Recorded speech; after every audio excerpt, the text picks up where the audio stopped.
Israel के फ़लस्तीनियों पर हमले आलमी कवानीन और इंसानी हुकूक की संगीन खिलाफ वर्जी है।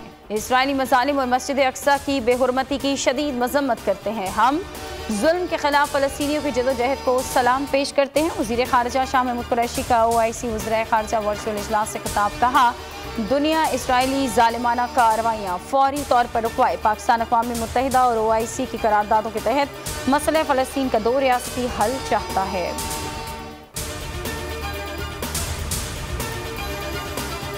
गजा लहूलुहान, फ़लस्तीनी शहरियों पर इसराइली फ़ौज की आतिश और आहन की बरसात। आज मज़ीद 26 फ़लस्तीनी शहीद, दर्जनों ज़ख्मी, 2 रिहायशी इमारतें तबाह, शहदा की तादाद 170 हो गई।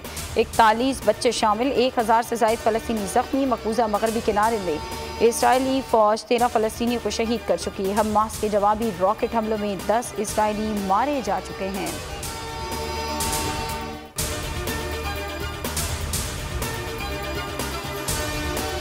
लाहौर, फैसलाबाद, चिन्योट समेत मुल्क के मुख्तलिफ शहरों में फ़लस्तीनियों से यकजहती के लिए मुजाहरे। यूरोपीय ममालिक में भी इसराइल के खिलाफ रैलियाँ। न्यूयॉर्क, वाशिंगटन, ह्यूस्टन समेत अमरीका के मुख्तलिफ शहरों में भी एहतजाज। बोल न्यूज़ बना मजलूम फ़लस्तीनियों के आवाज़। खुसूसी ट्रांसमिशन में साबिक़ वज़ीर ख़ारजा खुर्शीद कुसूरी, साबिक़ सफ़ीर तस्नीम असलम और दीगर अहम शख्सियात की शिरकत। दुनिया से इसराइली जारहियत रुकवाने और फ़लस्तीनियों को उनका हक़ देने का मुतालबा।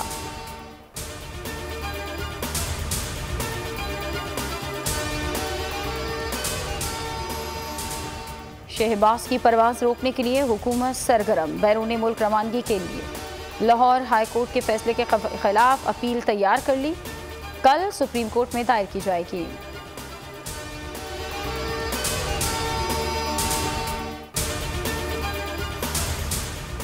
वर्ल्ड बैंक ने एहसास प्रोग्राम को समाजी तहफ़्फ़ुज़ पर दुनिया के 4 बेहतरीन प्रोग्राम्स की फहरिस्त में शामिल किया। वज़ीर आज़म इमरान खान का ट्वीट। कहा, इस संग मील को उबूर करने पर सानिया नश्ता एहसास प्रोग्राम टीम को मुबारकबाद पेश करता हूँ। बिलावल भुट्टो जरदारी कहते हैं कि Ehsaas Kifalat programme Benazir income support programme की असर नौ की गई ब्रांडिंग है। ये प्रोग्राम और लेडी हेल्थ वर्कर प्रोग्राम दुनिया के लिए मिसाल हैं। इन प्रोग्राम्स को शहीद बेनज़ीर भुट्टो ने मुतारिफ कराया। वज़ीर आज़म और उस्मान बुज़दार को गिरफ्तार किया जाए।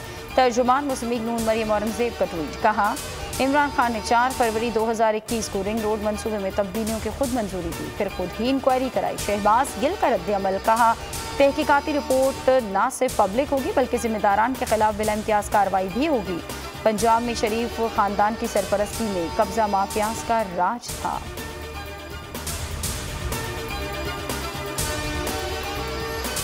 कराची में हवा का कम दबाव, लू चल पड़ी। दर्जा हरारत 41 डिग्री रिकॉर्ड, गर्मी 43 डिग्री की महसूस की जा रही है।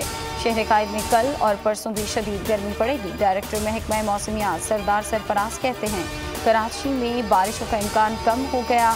थरपारकर, बदीन, लाड़काना समेत सिंध में मुख्तलिफ मकामात पर कल से 20 मई तक तेज़ बारिश का इम्कान है। पाकिस्तान की साहिली पट्टी से समंदरी तूफान ताउते का खतरा टल गया। तूफान 18 मई को भारतीय गुजरात से टकराएगा।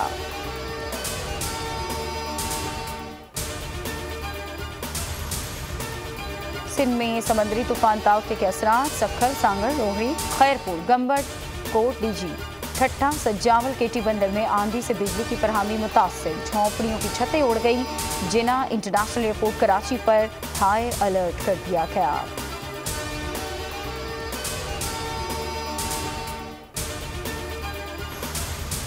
मुल्क में कोरोना की शिद्दत में कमी। 24 घंटों के दौरान 76 अमवात। जाँ बहक अफराद की तादाद 19,543 हो गई।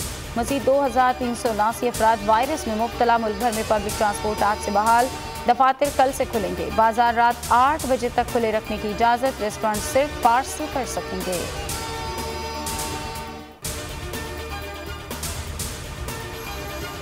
और एक अहद का इख्तिताम। ANP की रहनुमा और बुजुर्ग सियासतदान बेगम नसीम वली खान तवील अलालत के बाद इंतकाल कर गई। वो शुगर और आर्ज़े क़ल्ब में मुब्तला थी। नमाज जनाजा आज शाम होगी। सदर आरिफ अलवी, सदर नून लीग शहबाज शरीफ और chairman peoples party Bilawal Bhutto, army chief Afghan सदर अशरफ गनी और दीगर की ताज़ियत।